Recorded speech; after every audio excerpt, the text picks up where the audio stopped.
Good day, everyone. I'm Jonathan Berham, currently enrolled in the University of Cordilleras in Baguio City, Philippines. I am currently second year in the course of architecture. Due to the pandemic, I will be presenting my plate online. And so, for this video, I'll be presenting to all of you my design on preschool building. This preschool building will be used by 30 students, 10 students each class. We were tasked to find and choose a suitable site for our building to be built on. So, I had chosen this particular wide and empty site in Wangal, La Trinidad, Benguet. This site is chosen because it has the best qualities out of all the other options.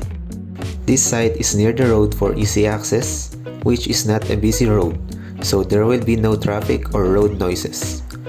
The site is far and isolated, so the school cannot be distracted by any outside noises. It is in the center of the barangay for more access across the whole barangay. It is elevated, very wide, and is surrounded by trees which will provide shade, cool breeze, and fresh air, which would be very good for the students to be able to play outside without worries of sunburns.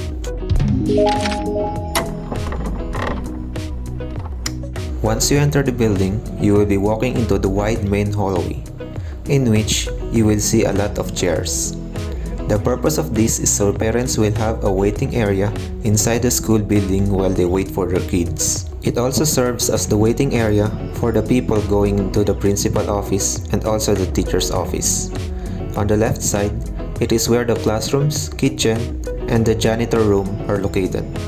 And on the right side of the school, the teacher's office, principal's office, sick bay, or what we call a clinic, storage, and a public water closet. This is intentionally done to prevent faculty members to have to cross through the classrooms just to get to their office.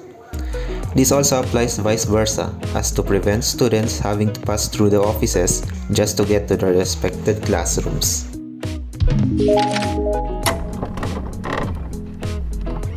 As we zoom into the classrooms are divided into different areas. The first is the learning area, which the chairs, tables, and the blackboard are located. This is where the children will be learning from their teachers' discussions. Then, on the back area is a large open area, which is where the children will do their activities, and where the toys will be located. In the corner is a reading and listening area. It has a mini library for teachers to read for the students and vice versa, which will be in a semi-isolated area. Each classroom has its own water closet. It has one toilet, one urinal, and one lavatory. Adjacent to it is two sinks for students to wash their hands. This is to prevent having all the kids needing to enter the comfort room just to wash their hands, thus eliminating potential traffic on the area. The classroom has enough windows to ventilate both the room and the comfort room. To further improve the experience of the users, a soundproof was used in the interior walls of the classrooms so they cannot be distracted by any other noises onto the other classrooms. This also gives more privacy to each other classrooms. I also integrated a one-way viewing window on each classroom so parents can observe their kids inside without them seeing the parents outside. All the rooms are equipped with enough windows for better ventilation and daylighting to save electricity costs.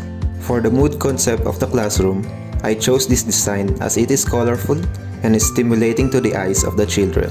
These colors also induces creativity and activity so they can be active on the classroom. For the wash area, the basin is undermount so there will be no lip or crevice that will catch dirt.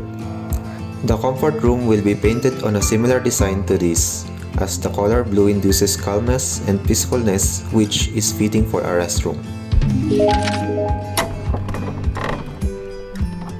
The principal's office will also have a waiting area inside the room, while the principal can accommodate two persons on his desk. His office is wide. This is for the room to have more space for storage. For the mood concept of the principal's office, it would look like this. This gives authority and also to highlight the importance of the room and the principal. The daylight will be its main lighting. The teacher's lounge has enough room for 4 faculty members with their own workstation, while also having enough room for storage. It has a discussion area near the door where teachers can accommodate parents or guardians to have discussions. It can also serve as a waiting area inside the room. For the mood concept, this would be the working desk, which has enough space for work and storage. Then, this will be the tea area, which is also the consultation area that will make the discussion comfortable and has some privacy between the users. This would be the general lighting of the room, which will illuminate the whole area. The sick bay comprises of 2 beds, 1 workstation for the nurse, a changing room, and enough space for medicine storage. For the mood concept, the beds will have curtains to give privacy for the sick so they can rest in peace. It will also have a working desk beside it for the nurse. This will be the medicine storage. Then, this will be the changing room so the sick can change clothes privately.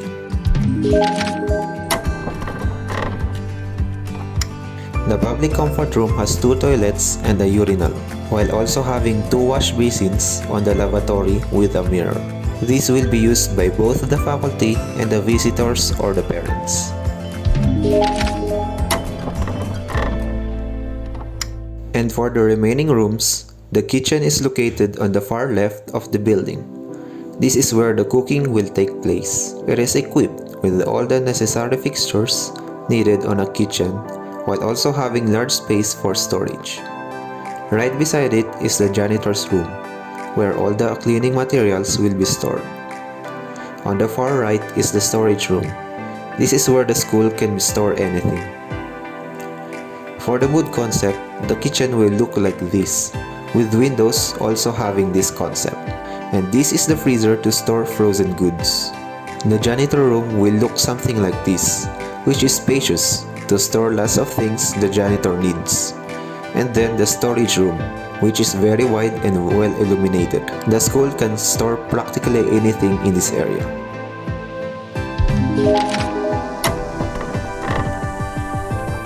Here are the elevations for the building. It has a large entrance and a large exit on the rear side. It also has a picture windows, some clerestory windows on the kitchen, storage, and classroom, and awning windows used in the comfort rooms. The design of the building is inspired on this particular building in America. On the longitudinal section, you will see the kitchen, classroom, principal's office, and the public restroom. And on the cross section, you can see the principal's office, the hallway, the classroom, and its comfort room. You will notice that the height of the tables, chairs, toilets, urinals, lavatories, and even the window on the classrooms are adjusted specifically for the preschool children's height for them to comfortably use these fixtures and furnitures, while the fixtures and furnitures on the other rooms are made for adult use. On the site development plan, you can see the top view of the whole school area. It is surrounded by concrete walls. This is to prevent intruders and force the entry to be limited only to the gates, which are on the entrance. There will be 2 gates for cars and 1 gate for people, which is located on the sidewalk. The parking area is large and can accommodate up to 29 cars. It has a large stair entrance to the building while also having an inclined entrance to the side. This is so that people with disabilities can still enter the school. The stair entrance and the entrance to the building is wide enough to prevent human traffic. The school also has a large lawn on the entrance and on the backyard, which is where the outdoor play area will be located. This can be accessed through the main building but also through sidewalks around the building.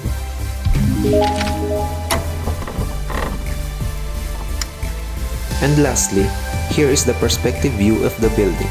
It is in a 2-point perspective view, which you can see the front and the right side of the building. This is my design on a preschool building. Overall, I am content with the design and I'm currently happy with my design. but I'm still not satisfied by it. And so I will strive to learn more and improve over the course of my architectural study. There are still areas on this design that can be improved that I would have loved to do, but was time constrained. But from here on out, I will do my best to improve my knowledge and time management to be able to give a much better and thought out design that I will be satisfied with. That's all for this video, and thank you so much for watching this all the way through if you made this far to the video. If you have thoughts, advice, tips, or insights about my design, be it positive or negative, please feel free to comment it on this video and I will definitely read and respond to them. I will also use them to improve my skills. You can also use the like and dislike button whenever you like or dislike my design. Thank you.